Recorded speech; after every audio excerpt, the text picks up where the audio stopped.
The following program contains an all-you-can-eat philosophical buffet. If you suffer from mental indigestion, Randall may not be right for you. Check with your gastronomist. Standing for truth in the four corners of America. Fighting for justice on the frontiers of the culture wars. And turning resistance into an art form. The only TV host arrested more times than Mahatma Gandhi, Randall Terry. Welcome, ladies and gentlemen, to the Voice of Resistance. I'm happy to tell you that these hunting rifles you see behind me, the Bushmaster, they're still being cranked out in full production. Yep. It appears that President Obama has stood down. Aye, aye, Mr. President. I, on the other hand, am still using my shovel as my favorite assault weapon because the FBI hasn't granted me approval yet. Please, FBI, I just want approval. Welcome to the show, friend. We've got a great program for you today. We will take a look at a synopsis of some of the executive orders. As of the time of this taping, we don't know what the orders actually say. That's how in a tizzy the White House is over this whole thing. We're going to play for you a clip, one of many, from a sheriff who says he's not going to enforce any executive order from Obama that is unconstitutional. And is your doctor going to be the next spy? I mean, what is that proctologist looking for anyway? All right, all that and more, but first, a quick word of wisdom from Granny Jihad. Akbar, welcome, children. You know, back in the day of Apostle Muhammad, children respect their elder. So, when Holy Apostle Muhammad, peace be upon him, when he give back his sword to daughter Fatima, he say, "Take sword and wash blood from it, for behold, it has served me well today." Children, listen well to the example of daughter Fatima.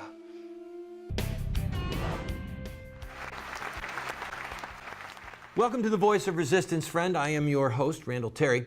Before we look at some of these executive orders, executive actions, executive fluff, executive shiny things, I want to tell you the ongoing saga of your servant. A couple of days ago, one of our team and I, Gary and I, went to purchase a firearm at a local gun shop just to test the system, okay? We filled out all the paperwork. We're law-abiding citizens. Should have been no problem. The owner of the store said, "I'll have you out here in 10 minutes. They'll approve you over the phone, no problem." Well, guess what? We didn't get approved.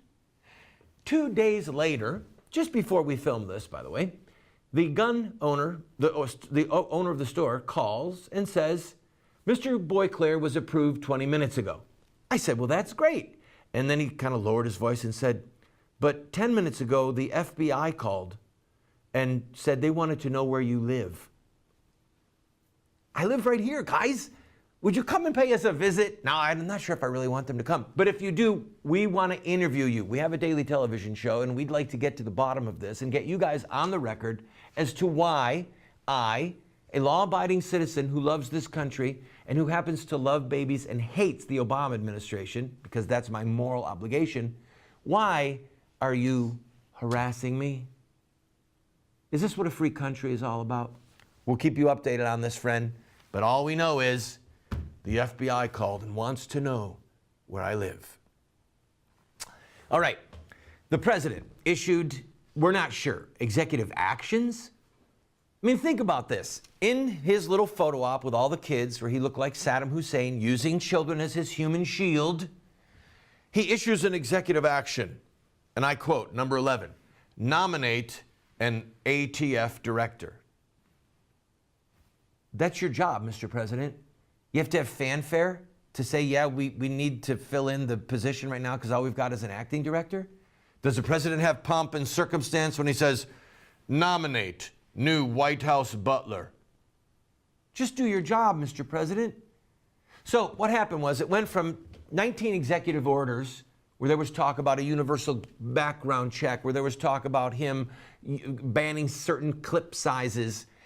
He gave us all this fluff, 23 instead of 19. Now the White House is calling them executive actions instead of executive orders. But do you know what? As of this filming, no one has seen the actual words. We don't know what he signed. All we have is a synopsis that has been released by the government. That's it. So let me read to you some of these synopses, and then we will look at what the real issue might be. Number 14, issue a presidential memorandum directing the Centers for Disease Control to research the causes and prevention of gun violence. Number 16, clarify that the Affordable Care Act does not prohibit doctors from asking their patients about guns in their homes. We'll talk more about that one. Number 17, release a letter to healthcare providers clarifying that no federal law prohibits them from reporting threats of violence to law enforcement authorities.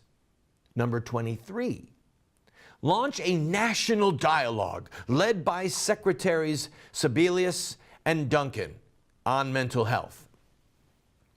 When we come back from this break, I'm going to discuss with you what these mental health issues might be all about. Remember, with 23 executive actions, there's a lot of fluff there. There's shiny things there that are meant to distract us. We have to try and find which one or two of these, or which theme that is here, is actually what Obama is after. I'll also give you some of my reasons why I think that the president backed down. That and so much more when we come back. This is The Voice of Resistance. I'm Randall Terry. Napoleon used to come into Randall's office waving his arms in the air like a madman. And Randall finally got fed up and said, "Look, General, if you really want to have respect and mystique, put your hand inside your coat like this."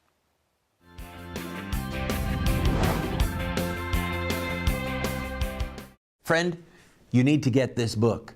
We Won't Get Fooled Again. Listen to this. I came to the conclusion that most folks were left over from the Reagan era who were no longer warriors, but are now either too old or unhealthy and had compromised and become comfortable with the Republican establishment. They turned these organizations pretty much into direct mail fundraising fronts and were making tons of money and living the good life in beautiful mansions. The conservative movement had transformed itself from a very dynamic, principled organization in the Reagan years to a bunch of compromising, useless, and ineffective money-making machines. I'm reading to you from the new Blockbuster book, We Won't Get Fooled Again, that names names, shows organizations, shows how they say that they're Christian, but they betray Christ, they betray biblical principles in the public square, and we are funding them. Go to the website, call us on the phone, and order it today. I'll send it to you for free if you want. God bless you. Friend, you need to get this book. We Won't Get Fooled Again. Listen to this. I came to the conclusion that most folks were left over from the Reagan era who were no longer warriors, but are now either too old or unhealthy and had compromised and become comfortable with the Republican establishment. They turned these organizations pretty much into direct mail fundraising fronts and were making tons of money and living the good life in beautiful mansions. The conservative movement had transformed itself from a very dynamic, principled organization in the Reagan years to a bunch of compromising, useless, and ineffective money-making machines. I'm reading to you from the new Blockbuster book, We Won't Get Fooled Again, that names names, shows organizations, shows how they say that they're Christian, but they betray Christ, they betray biblical principles in the public square, and we are funding them. Go to the website, call us on the phone, and order it today. I'll send it to you for free if you want. God bless you. Tired of the same old circuses? Well, it's time to follow Randall Terry. He's not like the other ringmasters. He actually cares.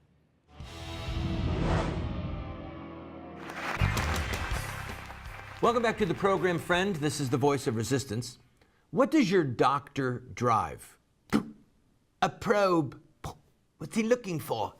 guns and ammunition. They'd have to be very small.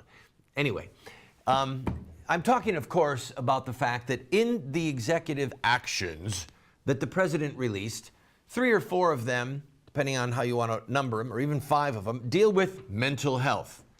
Can anybody hearken back to a statement that Obama made in 2008 that might have something to do with mental health?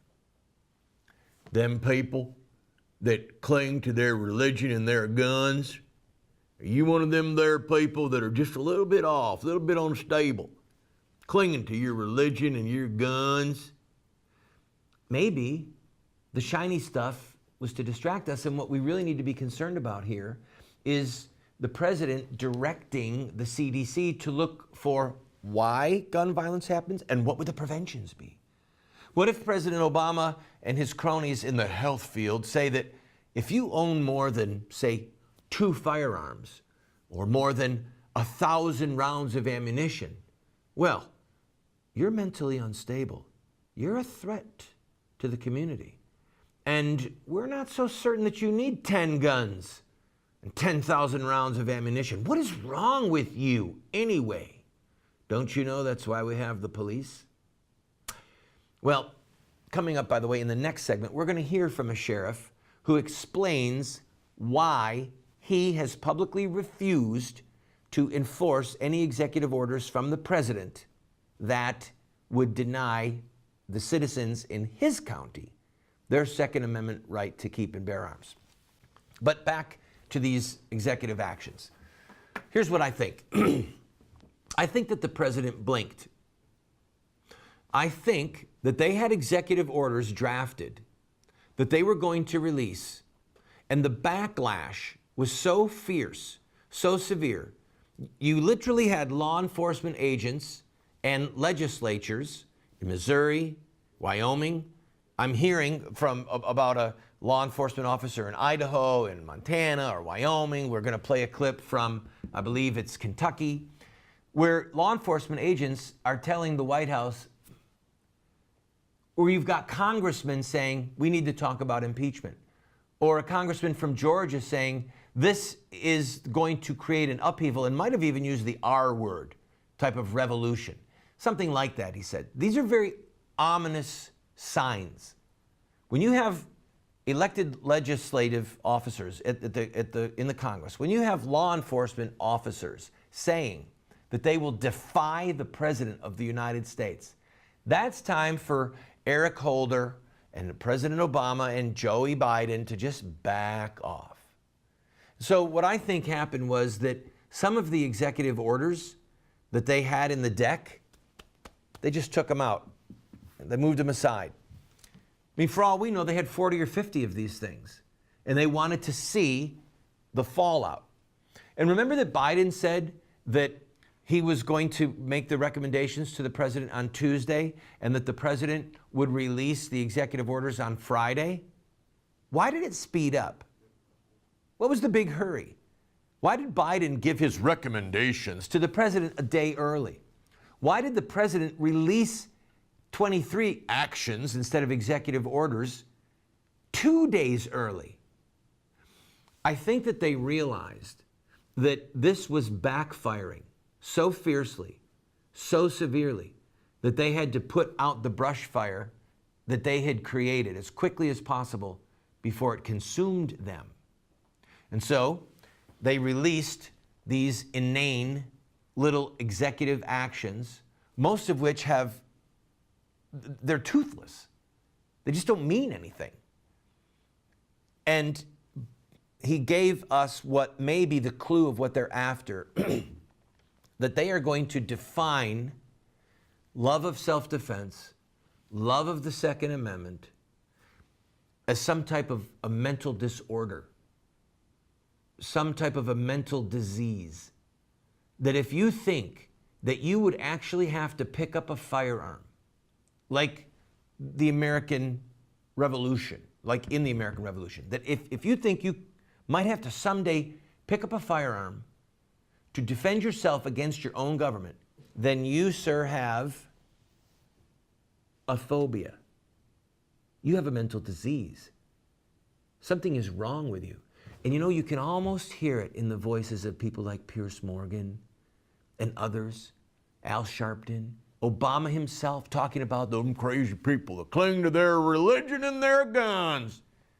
You have to remember that there have been psychiatrists, psychologists along the way in the last 2 generations that have labeled devout Christians as being mentally unstable by virtue of their devotion to God.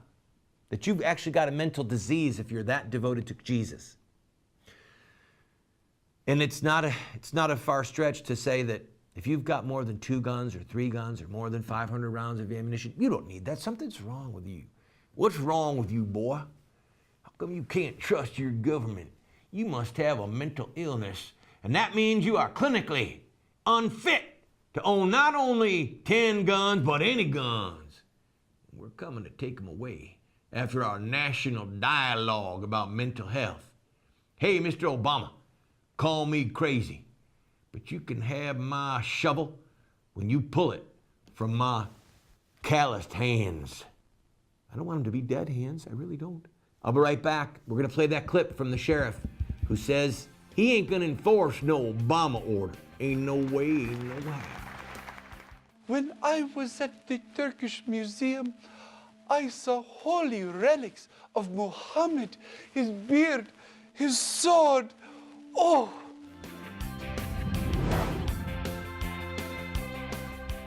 Friend, you need to get this book.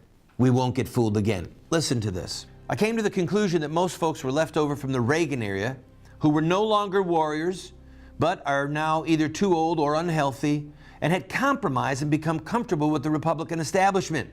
They turned these organizations pretty much into direct mail fundraising fronts and were making tons of money and living the good life in beautiful mansions. The conservative movement had transformed itself from a very dynamic, principled organization in the Reagan years to a bunch of compromising, useless, and ineffective money-making machines. I'm reading to you from the new Blockbuster book, We Won't Get Fooled Again, that names names, shows organizations, shows how they say that they're Christian, but they betray Christ, they betray biblical principles in the public square, and we are funding them. Go to the website, call us on the phone, and order it today. I'll send it to you for free if you want. God bless you. An appeaser is one who feeds the crocodile, hoping it will eat him last. Sir Winston Churchill. Welcome back to the program, friend. Thank God for men of courage. One of the reasons that we do this program is to hopefully, with the help of God and with open hearts from viewers like you, to help instill courage. Courage is not the absence of fear. Courage is doing and saying what is right in spite of your fears.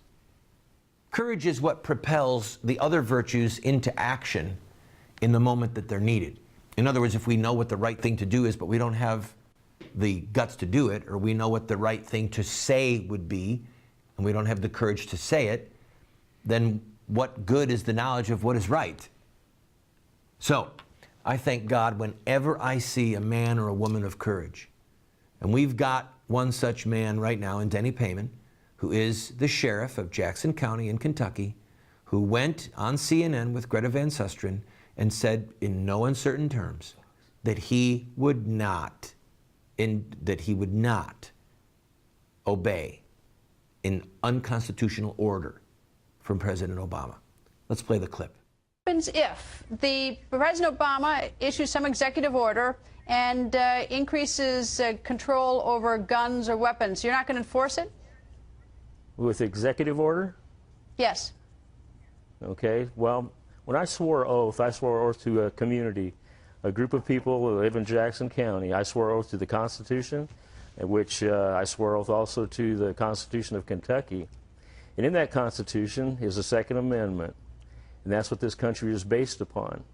How can I rightfully, in my own mind and in my heart, come in and take guns away from people when that is their protection? In an area our small, we're in a rural county, we're in a rural area. Sometimes it takes 30, 40 minutes to respond to the remote part of our county to protect our people. They can call on a cell phone, and I can say I'm en route. I can be talking to them. A guy kicks their front door. I would rather them be armed and be able to take care of themselves and to, in my mind or my heart, take the guns away from them.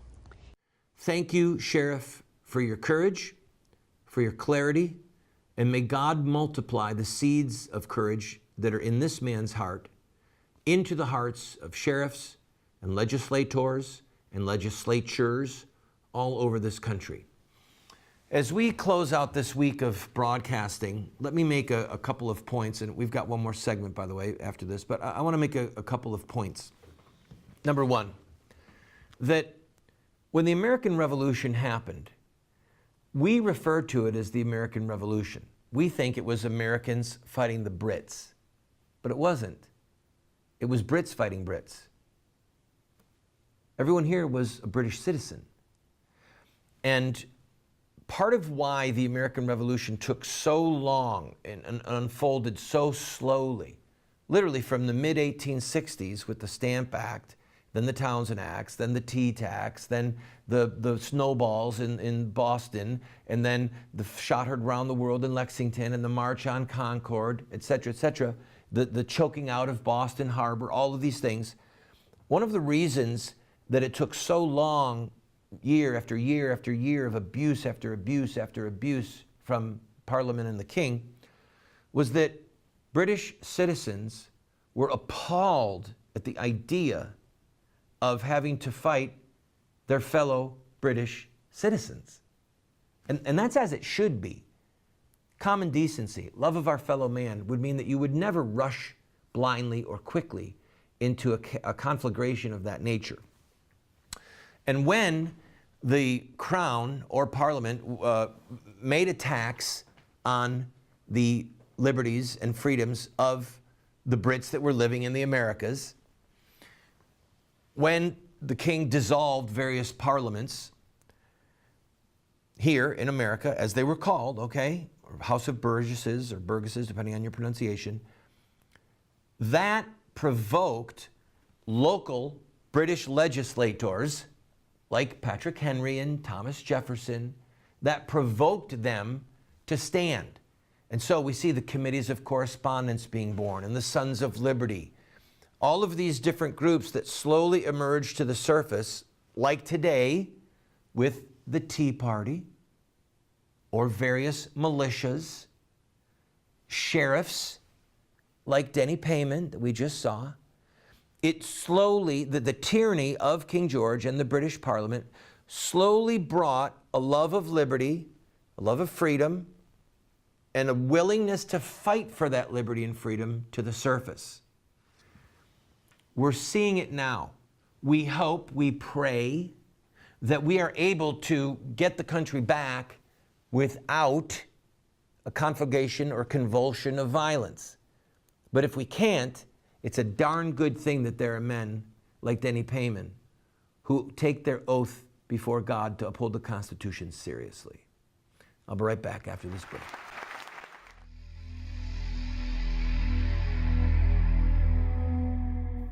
For behold, God is my helper, and the Lord is the protector of my soul. Turn back the evils upon my enemies, and cut them off in thy truth.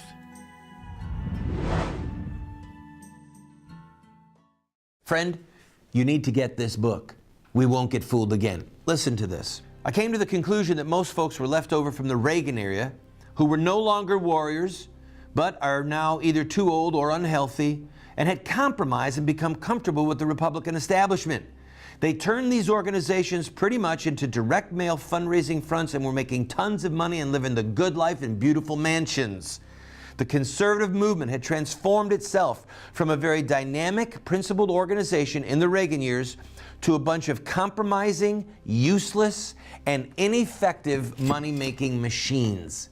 I'm reading to you from the new Blockbuster book, We Won't Get Fooled Again, that names names, shows organizations, shows how they say that they're Christian, but they betray Christ, they betray biblical principles in the public square, and we are funding them.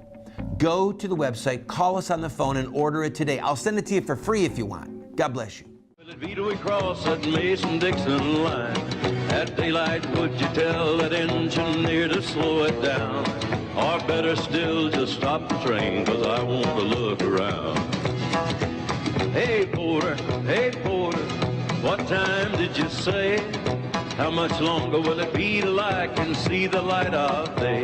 When we hit Dixie, would you tell that engineer to ring his bell and ask everybody that ain't asleep to stand right up and yell? Oh, Bob Wood. Marshall Grant. Welcome back to the program, friend. By the way, I meant 1760s in the last segment, not 1860s. I wish that the people who wrote this teleprompter stuff could get their dates right. All right, number one, I hope you have a great weekend. Number two, over the weekend, Obama will have a private swearing in to be the president again. God forgive our nation. God save our nation. On Monday, there will be the public festivities. We will be covering it. We will be talking about it. Then January 22nd, is the 40th anniversary of Roe versus Wade that has unleashed the brutal murder of 50+ million innocent human beings surgically, and only God knows how many tens or hundreds of millions chemically. I will be focusing next week in part on Roe versus Wade, on the killing of our children, and why, after an entire generation and billions of dollars raised and spent, we have failed to make it a crime to kill a baby. God bless you.